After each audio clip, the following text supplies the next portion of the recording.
Si Hazel, iniinis talaga ako sa'yo. Hazel! Hazel, bilisan mo! Ma'am, po. Ano po? Hindi mo ito nakikita? Ano ba? Ano ba dito, amo? Ma'am, may inasikaso lang po kasi ako dun. Uy, huwag ka magdadahilan. Trabaho mo to. Tingnan mo, maraming mga customers na darating dito tapos ito yung makikita? Nakatiwang mo ng mga tasang pinag-inuman?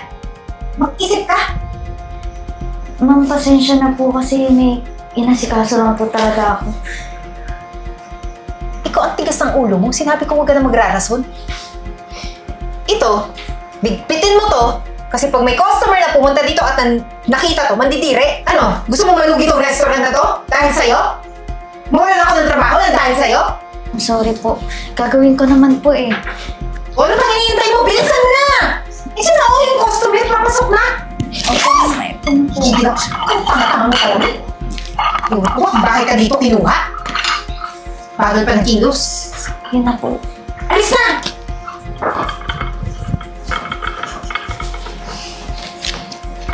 Sir! Sir! Oh, Eden. May sasabihin ko sana ako sa inyo eh. Kasi to si Hazel, ilang araw na nagpapasaway. Ewan ko ba kung interesado pa siyang maging trabahante dito o gusto nang mag-resign or... Ewan ko, hindi ko alam. Hindi na kasi inaayos yung trabaho niya. Sigurado ka ba sa mga sinasabi mo tungkol kay Hazel? Sir, bakit naman hindi? Ako yung senior waiter dito. At lahat ng kilos ng mga waiter dito, alam ko. Kanina lang oh. Marami nang papasok na customer tapos hindi inaasikaso yung table. Ang dumi-dumi. May tapon pa nga doon na juice eh. Ginagawa ni Hazel yan? Sir naman, hindi niyo ko ba paniniwalaan? Hindi naman sa hindi kita pinapaniwala. Ang gusto ko lang may matibay tayong ebidensya tungkol sa mga binibintang mo kay Hazel. Sir, magtiwala kayo sa akin. Ilang years na ako dito sa company mo. Tsaka isa pa sir, kung ako sa inyo, ay, tanggalin nyo na yun. At tamad-tamad. Di mo lang mautusan. Kailangan palaging tinatawag.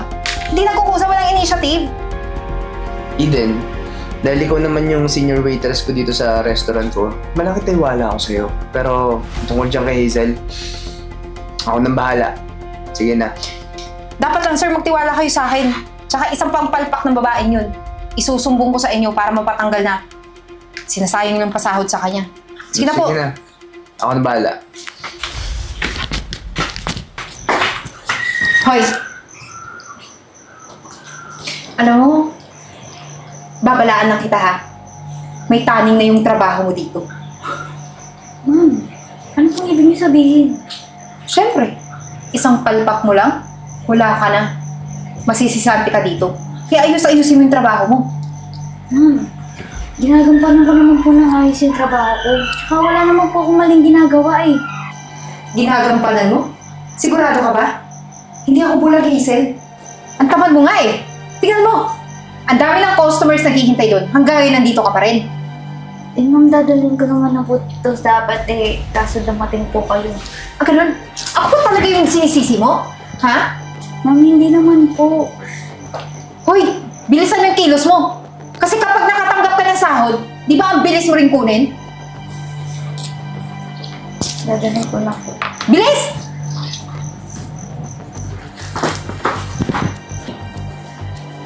Ma'am, sorry po ah. Oh.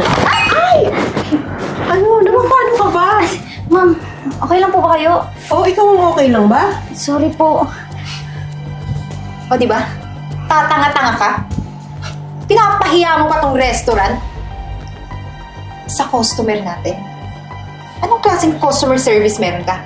Oh, ma'am, pasensya na po ah. Hindi ko po talaga sinasadya. Okay ka lang ba? Naku ma'am, huwag niyo nang tanongin yan kung okay yan. Lagi yung hindi okay kasi yung customer service niyan, laging palpak. Tingnan niyo naman yung nangyari, di ba? Ay, hindi.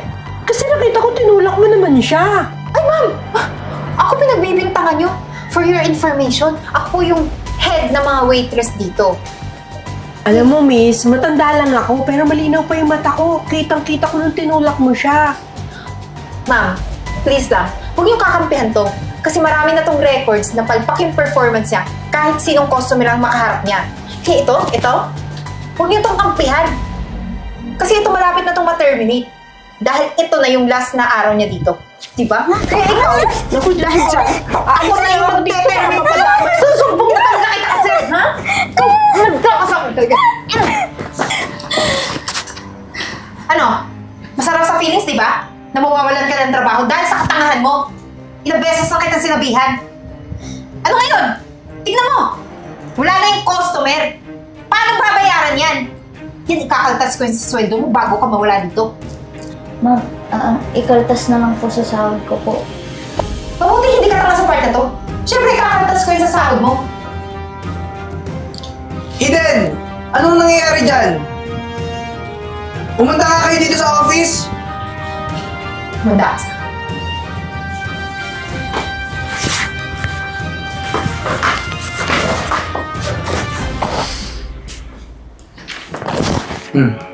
Ba't yan yung tsura mo? Ay, sir. Wala po, sir. Oh, alam niyo ba kung bakit ko kayo pinatawag dito? Bakit po? Alam ko na kung ano yung nagiging problema dito sa restaurant ko. Kasi merong isang empleyado tayo na kung ano-anong mga kasamaan ang ginagawa sa kanyang kapwa-empleyado. Sir, sorry po. Mabutiin namin mo. Ito sir lagi lang palpak. Kanina din, palpak yung ginawa. Ano ba? Ginawang kakahiyan tong restaurant mo? Ako sir, kung ako sa'yo nga talaga, paalisin mo na yan. Di ba sinabi ko na sa'yo yung nakaraan, pag isang palpak ka, paalisin mo na! Sir, huwag po, sir. Kailangan ko po yung trabaho ko, sir. Hoy, kailangan mo? Paano naman kami? Pag nag-close to dahil nalugi na dahil sa'yo, ano, saan kami pupulutin? Ikaw kasi tanga ka Bobo na nga. Kupad-kupad pa. Kumpad. Sige, paalisin mo na to! Di siya alis. Ano ibig mo sabihin, sir? Pinanood ko lahat ng CCTV, Eden. Kitang-kita ko sa CCTV. Gusto mo i-review ko pa sa harapan mo kung paano mo to pinapahiya sa harap ng mga customers? Kung paano yung bibig mo magdadadakdak sa harap ng mga customers na papahiya yung kasama mo. Wait lang, sir, ha? Ganito kasi yun. Ako, ginagampanan ko lang yung pagiging senior waiter ko dito. Ginagampanan mo sa pamamaraan ng pamamahiya? Bakit, sir? Yun lang naman yung dapat, di ba? Tsaka, disiplina yun. Tinatanggalan mo ng dignidad yung restaurant mo. Sir, sige po, ibabaguhin ko na lang po yung pagdidisiplina ko sa mga waitress na tatanga-tanga. Papaguhin? Sa pananalita mong ganyan, Eden? Nilagay kita sa taas na posisyon, nilagay kita bilang supervisor ko upang maging magandang inspirasyon sa kanila. Tapos ganyan mo lang sila tatratuhin sa harap ng customers? Hindi lang naman si Hazel na nakaranas ng ganyan sa'yo, Eden. Ang dami nating ibang waiter at waitress na nagsipag-resign, nagsipag-alisan dahil sa pagkaali mo. Dahil sa pamamahiya na ginagawa mo sa kanila. Sir, pag-usapan natin to. Huwag niyo po akong tanggalin sa trabaho kasi kailangan ko ng trabaho at wala akong may isusuporta sa pamilya ko kapag tinerminate niyo ako. Sana naisip mo yan nung mga panahon na namamahiya ka ng kapwa mo empleyado. Alam mo, ikaw dapat yung tumutulong sa mga mas mababa sa'yo eh. Pero ikaw pa yung nang bubuli. Ikaw pa yung nang dadown sa kanila. Final na yung decision ko. Terminated ka na. Yes, sir, pero yung last ko po bang sahod, matatanggap ko po ba? Huwag kang mag-alala. Ibibigay ko yun sa'yo. Baka maging utang na loob pa yun sa'yo. Malis ka na!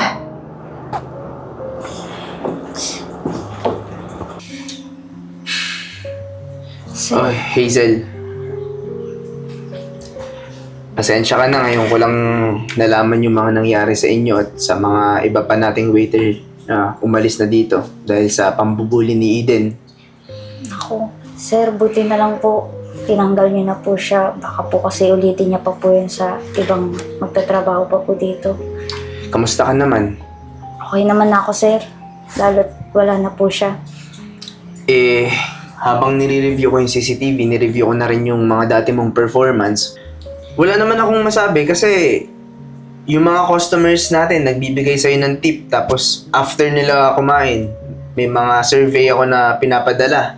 Puro good survey, magaling ka daw, mabait. Kaya, ilang years ka na rin dito? 15? Apo.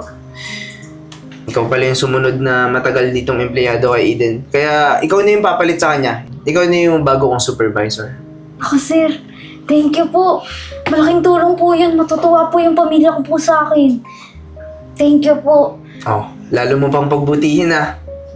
Congrats! Thank you po talaga. Oh, back to work. Back to work po.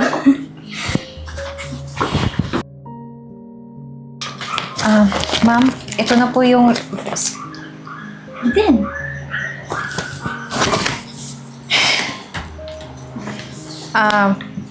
Ako pala yung aplikante na pinabalik dito para for the final interview. Ito pala yung CV. Sorry, pero hindi ko kailangan ng trabahador na kagaya mo. Teka lang, Hazel. Baka pwedeng patawarin mo na lang ako kasi ang dami ko nang pinag-applyan kaso ayaw nila akong tanggapin eh. Baka dito, pwede na. Napatawad naman na kita. Matagal na. Pero kasi, yung mga ginawa mo sa akin, hindi ko alam eh. Na-trauma kasi ako sa ginawa mo. Ang hirap niyang kalimutan. Saka, ayoko lang sanang maulit siya sa ibang tao. Kaya, pasensya ka na. Pero Hazel, kung kaya mo na akong patawarin, tawagan mo lang ako. Baka that time, wala pa rin akong trabaho. Kailangan ko kasi. Kung magiging okay din naman ako, baka sakali naman. Pero sa ngayon kasi, pasensya na. Hindi ko talaga kaya. Sige. Sana naging aral na din sa'yo yung ginawa mo. Na wag kang mamaliit ng ibang tao. Porket mas mababa sila, mas mataas ka. Hindi tama yun. Kaya, mabuti pa umalis ka na.